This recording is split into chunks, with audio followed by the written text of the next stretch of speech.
For the past couple of years, the MCU has had a pretty bad problem. And I don't mean the oversaturation of content, the poor CGI, and the overall disjointed and disconnected nature that is Phase 4. No, I'm talking about the endings. Stop me if you've heard this before. The movie starts out with a very interesting premise. New, equally interesting supporting characters are introduced, and the action set pieces are pretty dope. However, as the movie progresses, they almost seem to forget the original premise of the story, and the whole thing ends in a big CGI battle that completely disregards the point of the movie as a whole and is just put there for the sake of sky lasers and monsters equal cool. Now, does that sound familiar? I love Marvel movies, but for me personally, in recent years, the endings seem to kill the whole thing for me. A lot of MCU movies or shows have been failing to stick the landing. While this is mostly a Phase 4 issue, there's one Phase 3 movie in particular that also fits the bill. For me personally, Shang-Chi, She-Hulk, and Black Panther are some of the worst offenders of this. They all have fantastic setups within equally fantastic acts 1 and 2, yet as they transition to the final act, they tank in quality and have abysmal endings. And I'm not saying they're bad just because they kill off the villain. If anything, that's a whole other topic for another day. Today, I'm strictly talking about their narratives. Those MCU properties in particular are good overall, yet fumble the ending strictly from an overall narrative standpoint. I also want to quickly make comment on the importance of Shang-Chi and Black Panther in terms of Asian and African representation. I don't want to disregard their importance to their respective communities and what they meant to countless peoples across the world. Again, I'm strictly discussing the ending narrative. Regardless, today I want to talk about why I think MCU endings tend to suck, why these specific MCU endings suck, and how they could have been made better. Let's be honest, a lot of endings suck. It's not just an MCU issue. Look at Game of Thrones, Dexter, and Lost as prime examples of good stories with horrible endings. And speaking as someone who's done picked up a pencil once or twice in my day, I can honestly say, yeah, writing endings are hard. And I can't imagine how hard it is to write an ending for a multi-billion-dollar franchise like Marvel where everything you do will be picked apart and analyzed by professionals and nerds such as myself. But I still think there are a lot of major pitfalls that these writers fall into, whether it's because of studio intervention or because it's what they genuinely wanted for the story. In my opinion, that pitfall is attempting to cater to multiple audiences. It's no secret you can't please everybody. I've learned it, you've learned it, or will learn it. We've all learned it. And attempting to cater to everyone, you cater to no one. And Marvel movies are the poster child for an everyone can watch this type of movie. They're PG-13, they're light, there's action, there's drama, and there's the occasional serious topic and societal questions that make the audience think. But not too hard. You can show most kids Marvel movies and they'll just like the explosions and pretty colors. But if you show anyone over the age of 10, they'll appreciate most of them for just being good movies with good stories. Yet, this is the root of Marvel's issues. They want their cake and eat it too. They want to cater to everyone. They want to keep these movies PG-13. They want to keep them light, they want to keep the action, the drama, and they most definitely want to keep the serious topics and societal questions. However, you can't do all that. If you want to make a movie about a crumbling family, make a movie about a crumbling family. If you want to make a movie about healing a broken relationship, make a movie about healing a broken relationship. If you want to make a lighthearted procedural courtroom comedy, make a lighthearted procedural courtroom comedy. What a lot of Marvel shows and movies tend to do is wrap everything up in a big punch-out and close on some family heartwarming moment. Not a lot of Marvel properties can break out of that mold because if they do, they will break the main it's for everyone tenet that's established in every MCU property. They have a very difficult time balancing all these themes and motifs because if they balance them correctly, they will potentially alienate some people, which is a big no-no in their book. So let's get into my first example. Shang-Chi. The basic synopsis of the story is that Shang-Chi left his father and his criminal enterprise behind to live his own life his own way. However, when his past life catches up to him, he is forced back into the dangerous dealings of the 10 Rings. Overall, Shang-Chi is a movie about identity. Shang-Chi in America goes by the name Sean and attempts to hide from his past, pretending to be someone he's not. When Wu is desperately searching for a life beyond the 10 Rings where he thinks he can be someone new, away from his past with the love of his life. And Katie never wants to commit to anything, because that means defining who she is, which is scary. All in all, it's a movie about finding oneself through finding their true identity. Family also plays a key factor in this movie, with the major plot thread being about Shang-Chi's extremely dysfunctional family. His dad only cares for him and is crazy about finding his dead mom, and his sister is treated like dirt and left behind by not only her father, but her brother too. So if it's about family, how does it end? A big CGI dragon fight. How does the father-son conflict get resolved? A big CGI dragon sucks out Wenwu's soul. How does a movie that is so grounded in family issues and trauma with a major emphasis on martial arts end with a dragon? That bus fight and Fight Club fight set the stage for the combat in this movie. They were fast, precise, and amazingly choreographed. Watching that bus scene for the first time got me instantly hooked. Following that with him fighting his sister in a fight club in China and then fighting ninjas on the side of a building? Jesus, sign me the f*** up. Everything this movie establishes in the first and second acts state that it's a movie about family and a movie about martial arts. Some of the best fighters in the MCU all belong to the same f***ed up family and they need to work out their issues. Fantastic concept. So how does that theme of identity and family end with a fight with a dragon? By ending this movie in a big CGI fight, it really undermines everything that came before it. Wenwu desperately wanted to get into Ta Lo because something that sounded like his dead wife had been calling him there. And that thing is a big soul-sucking CGI dragon? How much better would it have been if the ending was something similar to the end of 2018's God of War? Wenwu kept hearing his dead wife's voice and desperately wants to get into Ta Lo and completely destroys himself and his family to get there. Once he gets there, he realizes there's nothing. Ta Lo is a ghost town. Not a living soul lives in that dimension. Everything is dead for some unexplainable reason, and we learn that the rings are actually making him crazy. Not some dragon mimicking his wife's voice. He is legitimately crazy. So the final fight would be him versus his son as he's blaming Shang-Chi for preventing him from finding his mother sooner. That if he would have just stayed with him, then it all would have been better and they would have been a family again. There wouldn't be some big battle in the background, just father versus son. It all comes down to who is the superior fighter. Shang-Chi would come out on top and take the rings from his father and imprison him within the newly reformed 10 Rings organization run by his sister. It will take time to rehabilitate Wenwu, but Xialing, quote-unquote, promises she'll do all she can to help her father. Translation: what if Bucky was sent to the Wakandans and they just tortured him instead of fixing him? If his father was legitimately crazy and there really wasn't anything calling out to him, it would have made the ending so much better because there is no one to blame about his fractured family but himself and his disconnect from reality. Also, the dead reality that is Ta Lo would set up an interesting plot for the sequel, because what the hell happened there? And then that's when you explore the weird CGI soul-sucking dragon. Moving on, let's get into She-Hulk. Jennifer Walters gains Hulk powers, yet doesn't want them because she wants to be a kick-ass lawyer. However, everyone in her life is forcing her into this hero mold that she doesn't want. She wants to live her life her way, but can't due to societal pressures.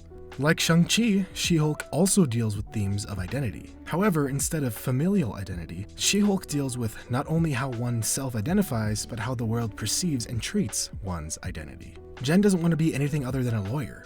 But guess what? She's a Hulk now, and can't escape everything that comes with it. Her cousin is one of the most famous and infamous heroes on Earth, and that has a lot of baggage along with it. While there are minor villains throughout the show, Titania and, well, incels specifically, the show is more about Jen coming into her new life. She-Hulk is a lighthearted procedural comedy verging on a rom-com that was hilarious and showcased a seldomly seen side of the Marvel Universe. A reluctant hero and a normal person forced into the absolutely absurd situations the heroes get up to on a daily basis. She-Hulk expertly captures that what the f does any of this mean mentality any sane person would have in the Marvel Universe. The fact that it's also a procedural comedy too adds even more layers that just works overall. But then why the hell does it end in some dude illegally recording them having sex, stealing her blood, releasing the sex tape to the public, causing her to reasonably Hulk out and be arrested and lose her job? Then, for all of that to be hand-waved away as she jumps out of reality and talks to robot Kevin Feige. The whole show is absolutely absurd in all its concepts. Shit happens that doesn't make sense, yet makes sense in the context of the show. The whole show is a comment on the absurd nature of Marvel. So why does it end with one of the most serious and disgusting acts a person can do, and why does it then just get hand-waved away? It's almost like they wanted to make this comedy a serious show for a second, then wave it away as a joke, but the serious thing they waved away was extremely f***ing serious. I get they wanted to copy that famous She-Hulk panel where she rewrites her own comic, but like, come on, don't have the story she rewrites be so extremely serious and real. She-Hulk is an absurd show, so make it an absurd show. Ironically, the show would work especially well if it ended in a big CGI monster fight because that would make sense and would fit the absurdist nature of the show. They should have seriously dropped the whole incel sex tape plotline and just keep the blood-stealing plotline. They could have easily found a better way of stealing her blood other than seducing her, stealing her blood, and then releasing a sex tape. What they should have done was make Leapfrog just a pawn, tricking She-Hulk into walking into a trap where they capture her, and we learn that most, if not all, of the bad things happening to her throughout the show was because of Todd. Todd, Leapfrog, and multiple others desperately want to be heroes. With Leapfrog's family money, they fund all this insane shit in order to capture She-Hulk and steal her powers so that they can all be Hulks. It goes wrong and She-Hulk has to stop this small army of Hulks rampaging LA. It gets to the point where she can't stop them on her own and has to jump out of reality and talk to Kevin, and basically negotiates for cool cameos to come help her beat these Hulks.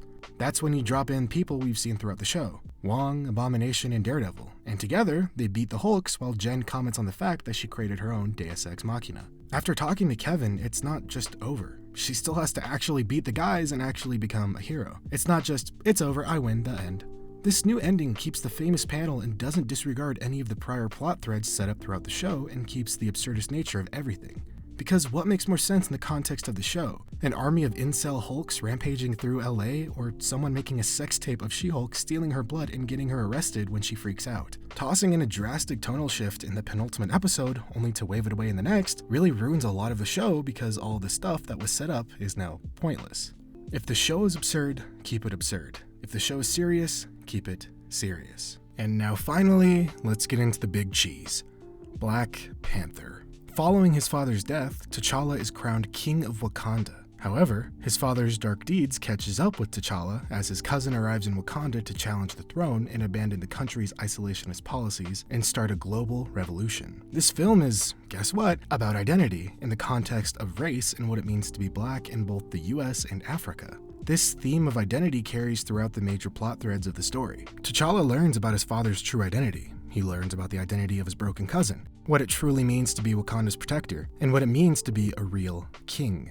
While establishing one of the best villains in the MCU, Black Panther also brings us to one of the most unique and interesting locations in all of Marvel. Everyone in this movie is charming. Literally all of the supporting cast is phenomenal and all of their characters are extremely likable. The whole point of this movie is about defining who you are. When someone gains extreme and unfathomable powers, who will they be?